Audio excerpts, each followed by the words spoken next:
Okay, so what is going on with the whole James Tavernier situation? A player who, you know what, it's quite incredible. I honestly believe it's incredible. The division in the fan base at this moment in time is just mad.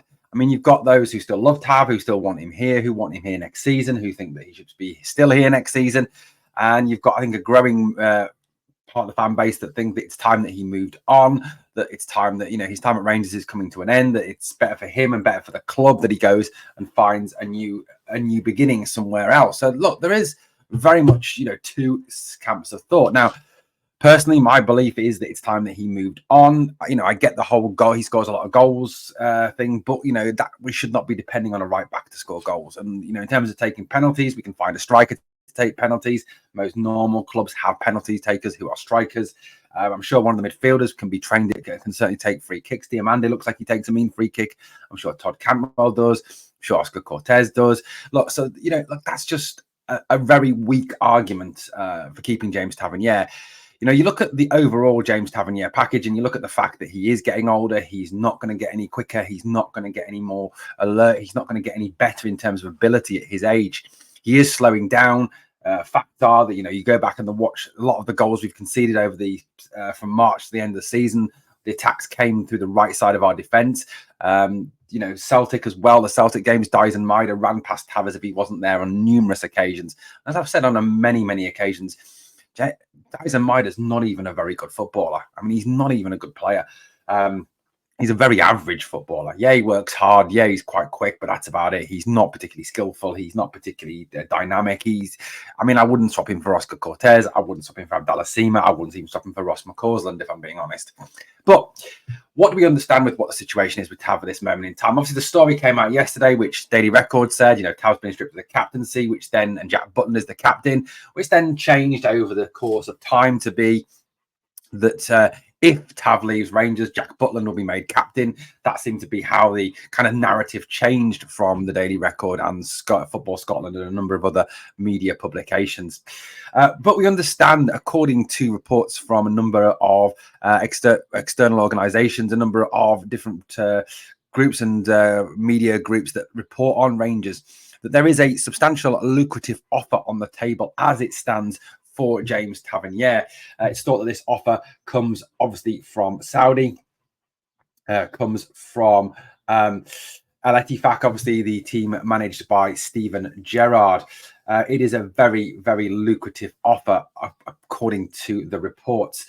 Now, it's also said that James Tavernier, who is 32 now, has not made up his mind re this offer and is still taking time to mull it over. Obviously the Lorah testimonial next year at Rangers, and obviously the rebuild and the revamp that's going on at the club, it is very attractive. And I'm no doubt Tav has some loyalty to the club. But there is obviously this massive offer apparently on the table. Now, he's been here for 9 years now. Obviously, was made captain in 2018. So he's been captain for 6 years, in which time we've been very unsuccessful, only 3 trophies, and really lacked a leader on the field. James Tavernier is not a captain.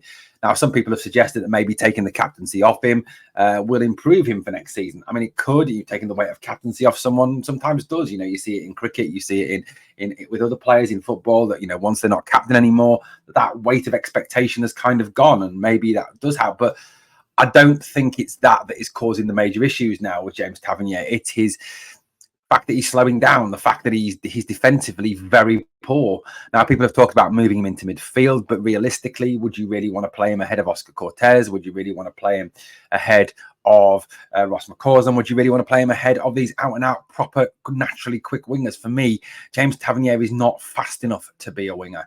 He hasn't got the skill level to be a winger. Wingers need either of two things or a combination of both to be very talented. One is the ability to run at speed and have the skill to go past people, or have that skill to go past people, or just have the raw speed, none of which James Tavernier particularly has. Look, it is a tough decision for Tav to decide whether he wants to go to Saudi or not. He obviously has a big connection with the club, with Rangers. He's been here 9 years. He has obviously developed a bit of a legacy, obviously, here with the fact that he's in the Hall of Fame. Not, in my opinion, that was wrong. He's not a Hall of Famer. He's not good enough to be in the Hall of Fame. His numbers, are outstandingly very, very good. But, you know, in terms of that, he does have that connection. 3 trophies in 12 years. He's, you know, for Rangers, 3 in since he's been the captain in 2018 is just piss poor. But look, I mean, there is, of course, as well for Tav, the worry about obviously taking his family away from an area they no doubt have grown up in, they know well, in Scotland, in near Glasgow, and then going to another climate, a very different culture and a very different country in Saudi.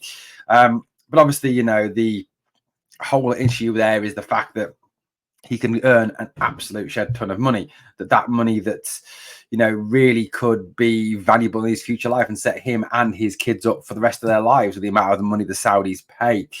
You know, he is moving towards the end of his career. Saudi is more a retirement league, a bit like the MLS. Like I know the SPFL is not the strongest league in the world, but look, it's still stronger than the Saudi league. It's still stronger than the MLS. Both are retirement leagues where players go to retire.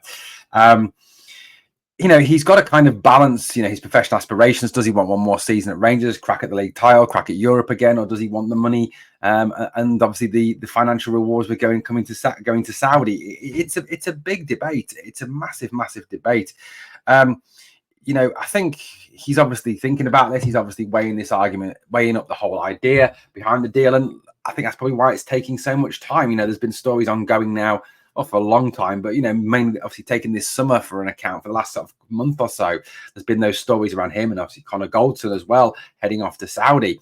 I mean, what is a fair price for him? I mean, I've seen some Rangers fans been absolutely ridiculous, saying that he's worth £20 million, he's worth £15 million. He's not worth that in the slightest. I mean, he's 32 years old. He's, like I said, he's not going to get any better over the next couple of seasons. If you can get 5-6 million for him at his age, I think that's a bargain deal.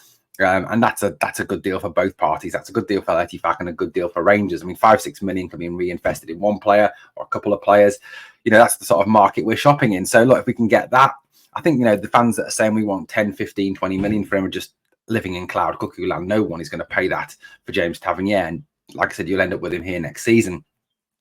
Look, everyone goes about me hating. I don't hate Tav. I just don't rate him as a player anymore. I think with every player, there's a time, isn't there, where that player kind of comes to the end of his peak. He comes to the end of his powers. He starts his powers and his skills. They start to fall away. It happens to us all as we get old. You know that.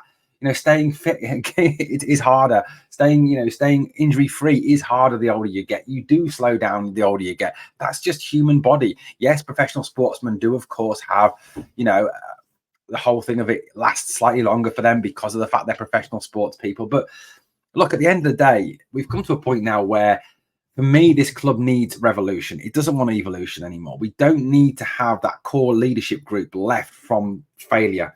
I mean, since 55, Rangers, it's been an unmitigated failure. I mean, 1 Scottish Cup, 1 League Cup, and a losing final against Eintracht Frankfurt. I mean, for a club like Rangers, that is just wholly unacceptable. You know, as someone who grew up watching Rangers in the Souness years, the Walter Smith years, the Dick Advocat years, the Big Ek years, you know, when we were winning trophies 9 in a row, we were winning trebles, we were winning doubles. You know, it's just, for me, it's unacceptable for a club our size and of our stature and of our expectation to be in this position. And I'm not saying it's all down to Tav. Please don't think that. But he is part of the process that needs to change. He is part of that revolution, and we do need a clearing of the decks, a sweeping of house, a cleaning of house, and a new start. And that is, obviously, we now have a new manager in Philippe Clement, who needs time to develop his ideas, his playing staff, and we need a new leadership team on the field, and we need that old leadership group that have been spectacularly bad gone, in my opinion. And people talk about, well, yeah, but there's a whole lot of players I'd rather get rid of before Tav, the Scott Wrights of this world, the Kieran Dowells of this world, etc. But as I said on the video this morning, you can only sell what people want to buy. You know, if people don't want to buy Scott Wright, we're stuck with him until his contract runs out. You know, you can't force a club to take him.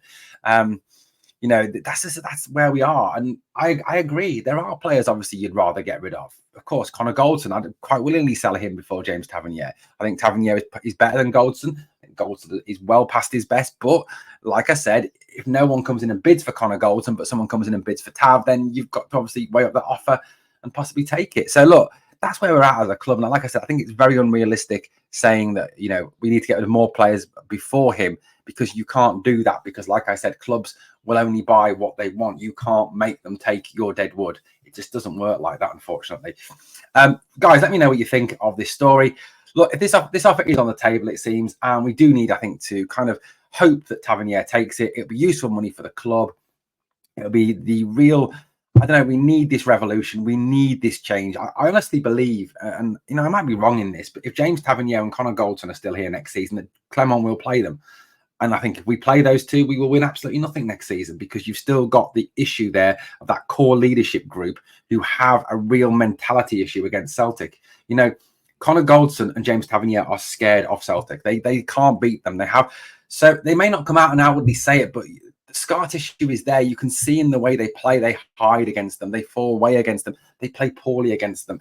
And it's all that beating they've taken over the years. It's kind of, you know, it's just it's too much now, far too much now, and they need gone. Right, guys, let me know what you think. Obviously, please smash that. Guys, as always, on the way out, please smash that like, and obviously, remember always, we are